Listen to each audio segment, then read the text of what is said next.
How you doing? My name is Jeff Ferguson, and I am Merrick's dad. Hi. How you doing? I've been with you guys on a lot of field trips this year, so hopefully you recognize my face. So I don't. today I'm actually going to read the Lorax. So you know what the special thing about this copy of the Lorax is? This is actually my copy of the Lorax from 1971 when I was born. So this book is actually as old as I am, and that's actually the same year that Mr. Seuss wrote it. So it's a very special book for me, and that's why I bought another copy for Merrick when I first met him, and so I'm going to read it for you today. I do goofy voices when I read, so try not to laugh too hard. All right, The Lorax by Dr. Seuss. At the far end of town where the grickle grass grows, and the wind smells slow and sour when it blows, and no birds ever sing except old crows, is the secret of the lifted Lorax. Because you're way up front. And deep in the grickle grass, some people say, if you look deep enough, you will still see today where the Lorax once stood, just as long as it could before somebody lifted the Lorax away. What was the Lorax, and why was it there? And why was it lifted and taken somewhere? Far from the end of the town where the grickle grass grows, the old Onceler still lived there. Ask him, he knows. You don't see the Onceler. You don't knock at his door. He stays in the lurkum on top of his store. He lurks in his lurkum, cold under the roof, where he makes his own clothes out of myth-muffled moof. And on special dark midnights in August, he peeks out of the shutters, and sometimes he speaks and tells how the Lorax was lifted away. He'll tell you, perhaps, if you're willing to pay. On the end of a rope, he lets down a tin pail, and you have to toss in 15 cents in a nail in the shell of a great-great-great-grandfather snail. Then he pulls up the pail, makes a most careful count to see if you've paid him the proper amount.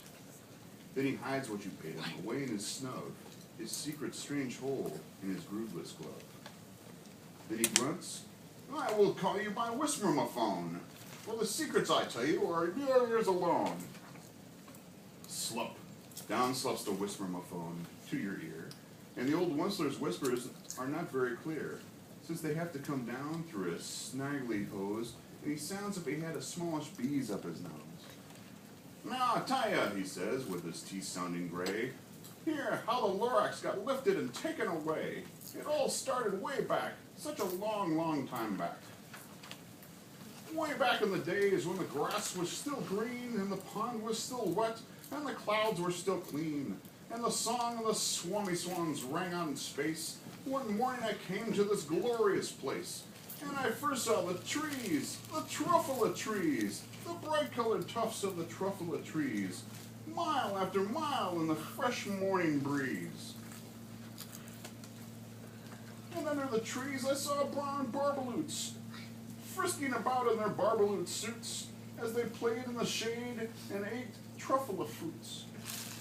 From the rippleless pond came the comfortable sound of the humming fish humming with splashing around.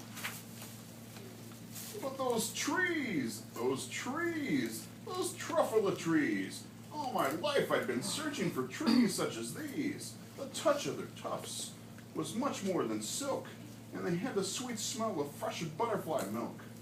I felt a great leaping and joy in my heart. I knew just what I'd do. I unloaded my cart. In no time at all, I had built a small shop. Then I chopped down a truffula tree with one chop. And with great skillful skill and with great speedy speed, I took the tuft and I needed a thneed. The instant I'd finished, I heard a gazump. I looked. I saw something pop out of the stump of the tree I chopped down. It was a sort of a man. Describe him? That's hard. I don't think I can. He was shortish and oldish and brownish and mossy, and he spoke with a voice that was sharpish and bossy. "Mister," he said with a sawdusty sneeze, "I am the Lorax. I speak for the trees. I speak for the trees, for trees have no tongues. And I'm asking you, sir, at the top of my lungs." He was very upset, and he shouted and puffed, "What's the thing you've been made out of my truffula tuft?" "Look here, Lorax," I said, There's no cause for alarm. I chopped one tree. I'm doing no harm. I'm being quite useful. This thing is a theed. A theed's a find something that all people need. It's a shirt, it's a sock, it's a glove, it's a hat. But it has other uses, yes, far beyond that. You can use it for carpets, for pillows, for sheets, or curtains, or covers, or bicycle seats. But Lorax said, "Sir, you're crazy with greed. There is no one on earth that would ever buy that fool theed."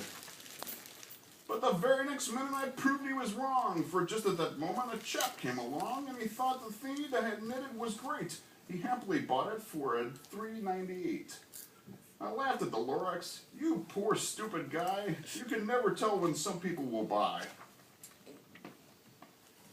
"I repeat," cried the Lorax, "I speak for the trees." "I'm busy," I told him. "Shut up, if you please." I rushed across the room and in no time at all built a radio phone. I put in a quick call. I called my brothers and uncles and aunts and I said, "Listen here, what a wonderful chance for the old Wunstler family to get mighty rich. Get over here fast, take the road to North Nitch, turn left at Weehawken and sharp right at South Stitch." And in no time at all, in the factory I built, the Wunstler family was working full tilt. We were all knitting theeds, just as busy as bees, to the sound of the chopping of truffula trees. Then, oh baby, oh, how my business did grow. Now chopping one tree at a time was too slow. So I quickly invented my super axe hacker, which whacked off 4 truffula trees in one smacker. We were making theeds 4 times as fast as before, and that Lorax, he didn't show up no more. By the next week he knocked on my new office door. He snapped, "I am the Lorax who speaks for the trees, which you seem to be chopping as fast as you please, but I'm also in charge of the brown barbaloots, who played in the shade of their barbaloot suits, and happily leave eating truffula fruits. Now, thanks to your hacking my trees to the ground, there's not enough truffula fruit to go round, and my poor barbaloots are all getting the crummies, because they have gas and not food in their tummies. They love living here, but I can't let them stay. They'll have to find food, and I hope that they may. Good luck, boys," he cried as he sent them away. I, the Wunstler, felt sad, but I watched them all go. But business is business, and business must grow, regardless of the crummies and tummies, you know. There's a lot. I meant no harm, I most truly did not. But I had to grow bigger, so bigger I got. I biggered my factory, I biggered my roads, I biggered my wagons, I biggered the loads. And the theeds I shipped out, oh, I was shipping them forth to the south, to the east, to the west, to the north. And I went on biggering, selling more theeds, and biggered my money, which everyone needs. Then once again he came back. I was fixing some pipes, when that old nuisance Lorax came back with more gripes. "I am the Lorax," he coughed and he whiffled. He sneezed and he snuffled, he snargled and sniffled. "Wunstler," he cried with a cruffless croak. "Wunstler, you're making such a smogulous smoke. My poor swami swans, why they can't sing a note. No one can sing who has smog in their throat." "And so," said the Lorax, "please pardon my cough. They cannot live here, so I sent them off." "Where will they go? I don't hopefully know. They may have to fly for a month or a year to escape from the smog you smogged up around here." "And what's more," snapped the Lorax as dander was up, "let me say a few words about gluppity-glup. Your machinery clubs on and day without stop, making gluppity-glup and sloppity-slop. And what do you do with this leftover goo? I'll show you, you dirty old Wunstler man, you. You're glumping up the pond where the humming fish hummed.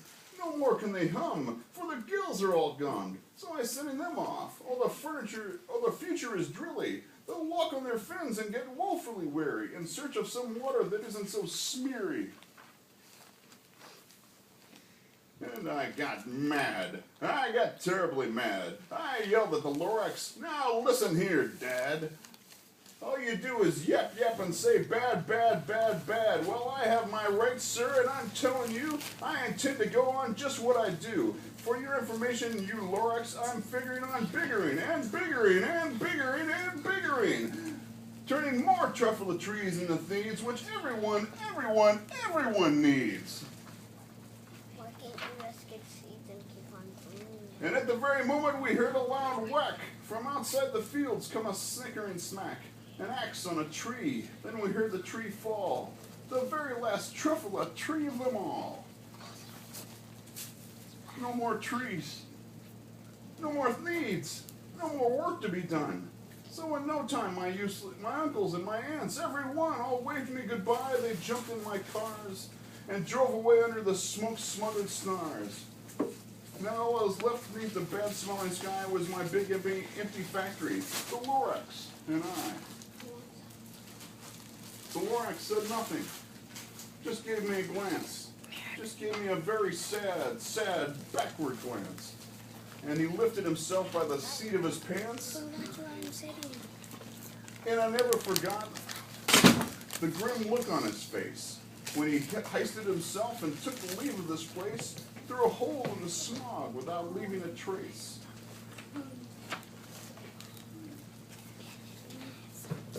And all that the Lorax left here was a mess. And in a small pile of rocks with the one word, unless.